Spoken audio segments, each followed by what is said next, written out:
Gulliver's Travels by Jonathan Swift. Part II. A Voyage to Brobdingnag. Chapter 1. A great storm described. The long-boat sent to fetch water. The author goes with it to discover the country. He is left on shore, is seized by one of the natives, and carried to a farmer's house. His reception, with several accidents that happen there. A description of the inhabitants. Having been condemned by nature and fortune to active and restless life, in 2 months after my return I again left my native country, and took shipping in the Downs, on the 20th day of June, 1702, in the Adventure, Captain John Nicholas, a Cornishman, commander, bound for Surat. We had a very prosperous gale till we arrived at the Cape of Good Hope, where we landed for fresh water, but discovering a leak we unshipped our goods and wintered there, for the captain falling sick of an ague, we could not leave the Cape till the end of March. We then set sail and had a good voyage till we passed the Straits of Madagascar, but having got northward of that island, and to about 5 degrees south latitude, the winds, which in those seas are observed to blow a constant equal gale between the north and west, from the beginning of December to the beginning of May, on the 19th of April began to blow with much greater violence, and more westerly than usual, continuing so for 20 days together; during which time we were driven a little to the east of the Molucca Islands, and about 3 degrees northwards of that line, as our captain found by an observation he took the 2nd of May, at which time the wind ceased, and it was a perfect calm, whereat I was not a little rejoiced. But he, being a man well experienced in the navigation of those seas, bid us all prepare against a storm, which accordingly happened the day following, for the southern wind, called the southern monsoon, began to set in. Finding it was likely to overblow, we took in our sprit sail, and stood by to hand the foresail. But making foul weather, we looked the guns were all fast, and handed the mizzen. The ship lay very broad off, so we thought it better spooning before the sea, than trying or hulling. We reefed the foresail, and set him, and hauled aft the foresheet. The helm was harder weather. The ship wore bravely. We belayed the fore downhaul, but the sail was split, and we hauled down the yard, and got the sail into the ship, and unbound all the things clear of it. It was a very fierce storm. The sea broke strange and dangerous. We hauled off upon the lanyard of the whipstaff, and helped the man at the helm. We would not get down our topmast, but let it stand, because she scudded before the sea very well, and we knew that the topmast being aloft, the ship was the wholesomer, and made better way through the sea, seeing as we had sea room. When the storm was over, we set foresail and mainsail, and brought the ship to. Then we set the mizzen, main topsail, and the fore topsail. Our course was east-north-east, the wind was at south-west. We got the starboard tacks aboard. We cast off our weather braces and lifts. We set in the lee braces, and hauled forward by the weather bowings, and hauled them tight, and belayed them, and hauled over the mizzen track to windward, and kept her full and by as near as she would lie. During this storm, which was followed by a strong wind west-south-west, we were carried, by my computation, about 500 leagues to the east, so that the oldest sailor on board could not tell in what part of the world we were. Our provisions held out well, our ship was staunch, and our crew all in good health, but we lay in the utmost distress for water. We thought it best to hold on the same course, rather than turn more northerly, which might have brought us to the north-west part of Great Tartary, and into the frozen sea. On the 16th day of June, 1703, a boy on the topmast discovered land. On the 17th we came in full view of a great island, or continent, for we knew not whether. On the south side whereof was a small neck of land, jutting out into the sea, and a creek too shallow to hold a ship of above 100 tons. We cast anchor within a league of this creek, and our captain sent 12 of his men well armed in the long boat, with vessels for water, if any could be found. I desired his leave to go with them, that I might see the country, and make what discoveries I could. When we came to land we saw no river or spring, nor any sign of inhabitants. Our men thereof wandered on the shore to find out some fresh water near the sea, and I walked alone about a mile on the other side, where I observed the country all barren and rocky. I now began to be weary, and seeing nothing to entertain my curiosity, I returned gently down towards the creek, and the sea being full in my view, I saw our men already got out into the boat, and rowing for life to the ship. I was going to holler after them, although it had been to little purpose, when I observed a huge creature walking after them in the sea, as fast as he could. He waded not much deeper than his knees, and he took prodigious strides, but our men had the start of him half a league, and, the sea thereabouts being full of sharp-pointed rocks, the monster was not able to overtake the boat. This I was afterwards told, for I durst not stay to see the issue of the adventure, but ran as fast as I could the way I first went, and then climbed up a steep hill, which gave me some prospect of the country. I found it fully cultivated, but that which first surprised me was the length of the grass, which, in those grounds that seemed to be kept for hay, was about 20 feet high. I fell into a high road, for so I took it to be, though it served the inhabitants only as a footpath through a field of barley. Here I walked on for some time, but could see little on either side, it now being near harvest, and the corn rising at least 40 feet. I was an hour walking to the end of this field, which was fenced in with a hedge of at least 120 feet high, and the trees so lofty that I could make no computation of their altitude. There was a stile to pass from this field into the next. It had 4 steps, and a stone to cross over when you came to the uppermost. It was impossible for me to climb this stile, because every step was 6 feet high, and the upper stone about 20.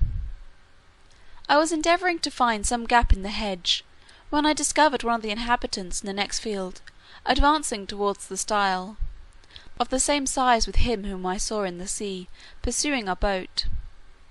He appeared as tall as an ordinary spire steeple, and took about 10 yards at every stride, as near as I could guess. I was struck with the utmost fear and astonishment, and ran to hide myself in the corn, whence I saw him at the top of the stile looking back into the next field on the right hand, and heard him call in a voice many degrees louder than a speaking trumpet. But the noise was so high in the air, that at first I certainly thought it was thunder. Whereupon several monsters, like himself, came towards him with reaping hooks in their hands, each hook about the largeness of 6 scythes.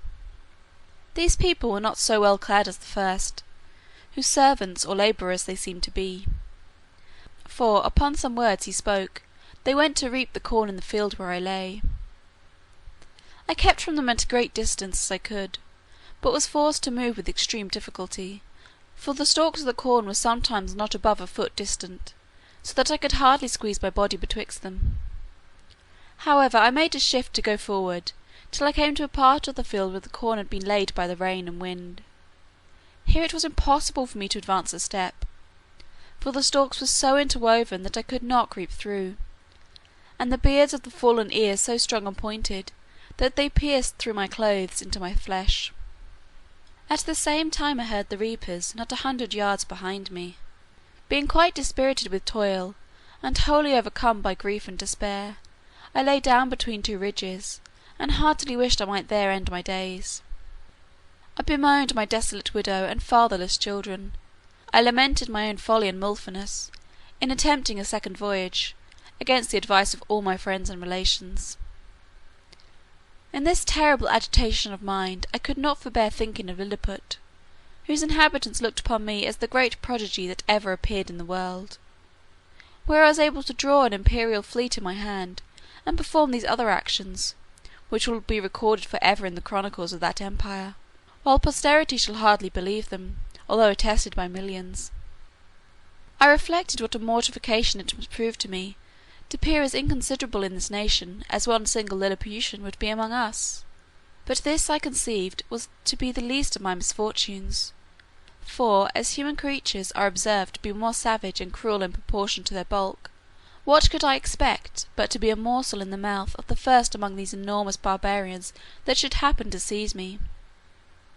Undoubtedly philosophers are in the right, when they tell us that nothing is great or little otherwise than by comparison. It might have pleased fortune to have let the Lilliputians find some nation where the people were as diminutive with respect to them as they were to me, and who knows but that even this prodigious race of mortals might be equally overmatched in some distant part of the world, whereof we have yet no discovery. Scared and confounded as I was, I could not forbear going on with these reflections, when one of the reapers, approaching within 10 yards of the ridge where I lay, made me apprehend that with the next step I should be squashed to death under his foot, or cut in two with his reaping hook; and therefore, when he was again about to move, I screamed as loud as fear could make me, whereupon the huge creature trod short, and looking round about under him for some time, at last espied me as I lay on the ground. He considered a while, with the caution of one who endeavours to lay hold on a small dangerous animal in such a manner that it shall not be able either to scratch or bite him, as I myself have sometimes done with the weasel in England. At length he ventured to take me behind, by the middle, between his forefinger and thumb, and brought me within 3 yards of his eyes, that he might behold my shape more perfectly.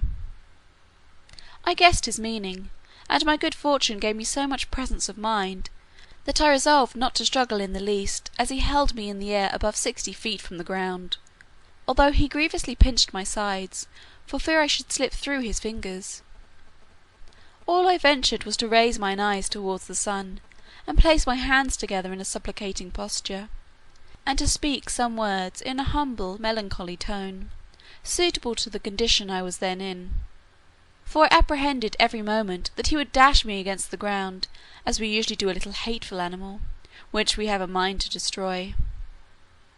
But my good star would have it that he appeared pleased with my voice and gestures, and began to look upon me as a curiosity, much wondering to hear me pronounce articulate words, although he could not understand them.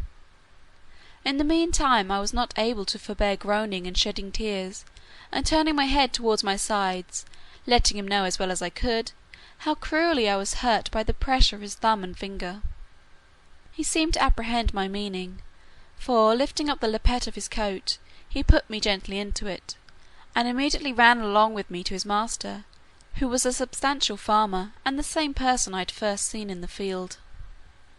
The farmer having, as I suppose by their talk, received such an account of me as his servant could give him, took a piece of small straw, about the size of a walking staff, and therewith lifted up the lappets of my coat, which it seems he thought to be some kind of covering that nature had given me. He blew my hairs aside to take a better view of my face. He called his hands about him, and asked them, as I afterwards learned, whether they had ever seen in the fields any little creature that resembled me. He then placed me softly on the ground upon all fours, but I immediately got up, and walked slowly backwards and forward, to let the people see I had no intent to run away. They all sat down in a circle about me, the better to observe my motions. I pulled off my hat, and made a low bow towards the farmer. I fell on my knees, and lifted up my hands and eyes, and spoke several words as loud as I could. I took a purse of gold out of my pocket, and humbly presented it to him. He received it on the palm of his hand, then applied it close to his eyes to see what it was, and afterwards turned it several times with the point of a pin, which he took out of his sleeve, but could make nothing of it; whereupon I made a sign that he should place his hand on the ground. I then took the purse, and, opening it, poured all the gold into his palm. There were 6 Spanish pieces of 4 pistoles each, besides 20 or 30 smaller coins. I saw him wet the tip of his little finger upon his tongue, and take up one of my largest pieces, and then another, but he seemed to be wholly ignorant of what they were. He made me a sign to put them again into my purse, and the purse again into my pocket, which, after offering it to him several times, I thought it best to do. The farmer, by this time, was convinced I must be a rational creature. He spoke often to me, but the sound of his voice pierced my ears like that of a water mill, yet his words were articulate enough. I answered as loud as I could in several languages, and he often laid his ear within 2 yards of me, but all in vain, for we were wholly unintelligible to each other. He then sent his servants to their work, and taking his handkerchief out of his pocket, he doubled and spread it on his left hand, which he placed flat on the ground with the palm upward, making me a sign to step into it, as I could easily do, for it was not above a foot in thickness. I thought it my part to obey, and, for fear of falling, laid myself at full length upon the handkerchief, with the remainder of which he lapped me up to the head for further security, and in this manner carried me home to his house. There he called his wife, and showed me to her, but she screamed and ran back, as women in England do at the sight of a toad or a spider. However, when she had a while seen my behaviour, and how well I observed the signs her husband made, she was soon reconciled, and by degrees grew extremely tender of me. It was about 12 at noon, and a servant brought in dinner. It was only one substantial dish of meat, fit for the plain condition of a husbandman, in a dish of about 24 feet diameter. The company were, the farmer and his wife, 3 children, and an old grandmother. When they were sat down, the farmer placed me at some distance from him on the table, which was 30 feet high from the floor. I was in a terrible fright, and kept as far as I could from the edge, for fear of falling. The wife minced a bit of meat, then crumbled some bread on a trencher, and placed it before me. I made her a low bow, took out my knife and fork, and fell to eat, which gave them exceeding delight. The mistress sent her maid for a small dram cup, which held about 2 gallons, and filled it with a drink.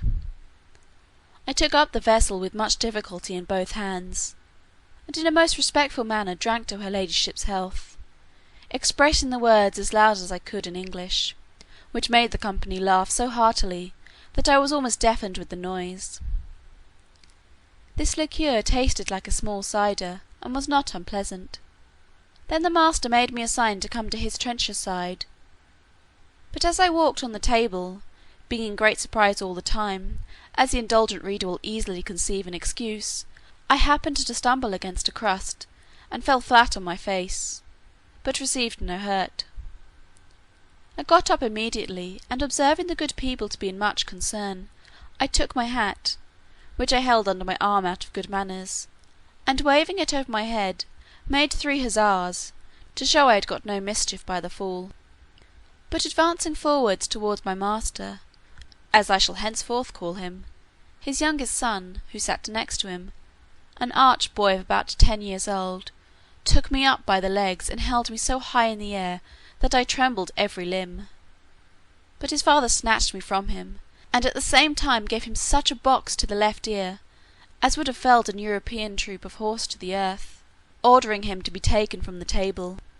But being afraid the boy might owe me a spite, and well remembering how mischievous all children among us naturally are to sparrows, rabbits, young kittens, and puppy dogs, I fell on my knees, and pointing to the boy, made my master to understand, as well as I could, that I desired his son might be pardoned. The father complied, and the lad took his seat again, whereupon I went to him and kissed his hand, which my master took, and made him stroke me gently with it. In the midst of dinner my mistress's favourite cat leapt into her lap. I heard a noise behind me like that of a dozen stocking weavers at work, and turning my head, I found it proceeded from the purring of that animal, who seemed to be 3 times larger than an ox, as I computed by the view of her head, and one of her paws, while her mistress was feeding and stroking her. The fierceness of this creature's countenance altogether discomposed me, though I stood at the farther end of the table, above 50 feet off, and although my mistress held her fast, for fear she might give a spring, and seize me in her talons. But it happened there was no danger, for the cat took not the least notice of me when my master placed me within 3 yards of her. And as I have always been told, and found true by experience in my travels, that flying or discovering fear before a fierce animal is a certain way to make it pursue or attack you, so I resolved, in this dangerous juncture, to show no manner of concern. I walked with intrepidity 5 or 6 times before the very head of the cat, and came within half a yard of her, whereupon she drew herself back, as if she were more afraid of me. I had less apprehension concerning the dogs, whereof 3 or 4 came into the room, as it is usual in a farmer's house, one of which was a mastiff, equal in bulk to 4 elephants, and another a greyhound, somewhat taller than the mastiff, but not so large. When dinner was almost done, the nurse came in with a child of a year old in her arms, who immediately spied me, and began a squall that you might have heard from London Bridge to Chelsea, after the usual oratory of infants, to get me for a plaything. The mother, out of pure indulgence, took me up and put me towards the child, who presently seized me by the middle, and got my head into his mouth, where I roared so loud that the urchin was frightened, and let me drop, and I should infallibly have broke my neck, if the mother had not held her apron under me. The nurse, to quiet her babe, made use of a rattle, which was a kind of hollow vessel filled with great stones, and fastened by a cable to the child's waist, but all in vain, so that she was forced to apply the last remedy by giving it suck. I must confess no object ever disgusted me so much as the sight of her monstrous breast, which I cannot tell what to compare with, so as to give the curious reader an idea of its bulk, shape, and colour. It stood prominent 6 feet, and could not be less than 16 in circumference. The nipple was about half the bigness of my head, and the hue both of that and the dug so varied with spots, pimples, and freckles, that nothing could appear more nauseous. For I had a near sight of her, she sitting down the more conveniently to give suck, and I standing on the table. This made me reflect upon the fair skins of our English ladies, who appear so beautiful to us, only because they are of our own size, and their defects not to be seen but through a magnifying glass, where we find, by experiment, that the smoothest and whitest skins look rough and coarse and ill-coloured. I remember, when I was at Lilliput, the complexion of those diminutive people appeared to me the fairest in the world. And talking upon this subject with a person of learning there, who was an intimate friend of mine, he said that my face appeared much fairer and smoother when he looked on me from the ground than it did upon a nearer view, when I took him up in my hand and brought him close, which he confessed was at first a very shocking sight. He said, he could discover great holes in my skin, that the stumps of my beard were 10 times stronger than the bristles of a boar, and my complexion made up several colours altogether disagreeable; although I must beg leave to say for myself, that I am as fair as most of my sex and country, and very little sunburnt by all my travels. On the other side, discoursing of the ladies of that emperor's court, he used to tell me, one had freckles, another too wide a mouth, a third too large a nose; nothing of which I was able to distinguish.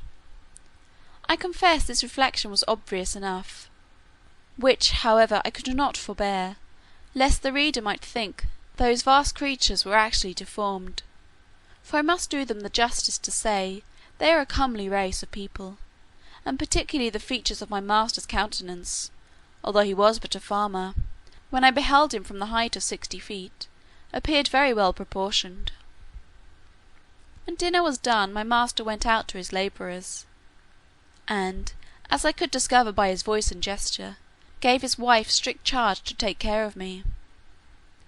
I was very much tired, and disposed to sleep, which my mistress perceiving, she put me on her own bed, and covered me with a clean white handkerchief, but larger and coarser than the mainsail of a man of war.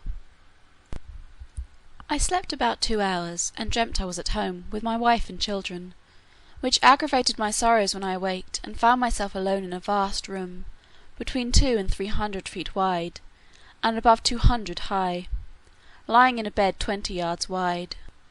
My mistress was gone about her household affairs, and had locked me in. The bed was 8 yards from the floor. Some natural necessities required me to get down. I durst not presume to call, and if I had, it would have been in vain, with such a voice as mine, at so great a distance from the room where I lay to the kitchen, where the family kept. While I was under these circumstances, 2 rats crept up the curtain, and ran smelling backwards and forwards on the bed. One of them came up almost to my face, whereupon I rose in a fright, and drew out my hanger to defend myself. These horrible animals had the boldness to attack me on both sides, and one of them held his forefeet at my collar, but I had the good fortune to rip up his belly before he could do me any mischief. He fell down at my feet, and the other, seeing the fate of his comrade, made his escape, but not without one good wound on the back, which I gave him as he fled, and made the blood run trickling from him. After this exploit I walked gently to and fro on the bed, to recover my breath and loss of spirits. These creatures were the size of a large mastiff, but infinitely more nimble and fierce, so that if I had taken off my belt before I went to sleep, I must have infallibly been torn to pieces and devoured. I measured the tail of the dead rat, and found it to be 2 yards long, wanting an inch. But it went against my stomach to drag the carcass off the bed, where it lay still bleeding. I observed it yet had some life, but with a strong slash across the neck I thoroughly dispatched it. Soon after my mistress came into the room, who seeing me all bloody ran and took me up in her hand. I pointed to the dead rat, smiling and making other signs to show I was not hurt, whereat she was extremely rejoiced, calling to the maid to take up the dead rat with a pair of tongs, and throw it out of the window. Then she set me on a table, where I showed her my hanger all bloody, and wiping it on the lappet of my coat, returned it to the scabbard. I was pressed to do more than one thing which another could not do for me, and therefore endeavoured to make my mistress understand that I desired to be set down on the floor, which after she had done, my bashfulness would not suffer me to express myself farther, than by pointing to the door, and bowing several times. The good woman, with much difficulty, at last perceived what I would be at, and taking me up again in her hand, walked into the garden, where she set me down. I went on one side about 200 yards, and beckoning to her not to look or to follow me, I hid myself between 2 leaves of sorrel, and there discharged the necessities of nature. I hope the gentle reader will excuse me for dwelling on these and the like particulars, which, however insignificant they may appear to grovelling vulgar minds, yet will certainly help a philosopher to enlarge his thoughts and imagination, and apply them to the benefit of public as well as private life, which was my sole design in presenting this and other accounts of my travels to the world, wherein I have been chiefly studious of truth, without affecting any ornaments of learning or of style. But the whole scene of this voyage made so strong an impression on my mind, and is so deeply fixed in my memory, that, in committing it to paper, I did not omit one material circumstance. However, upon a strict review, I blotted out several passages of less moment, which were in my first copy, for fear of being censured as tedious and trifling, whereof travellers are often, perhaps not without justice, accused. End of Chapter 1, Part 2.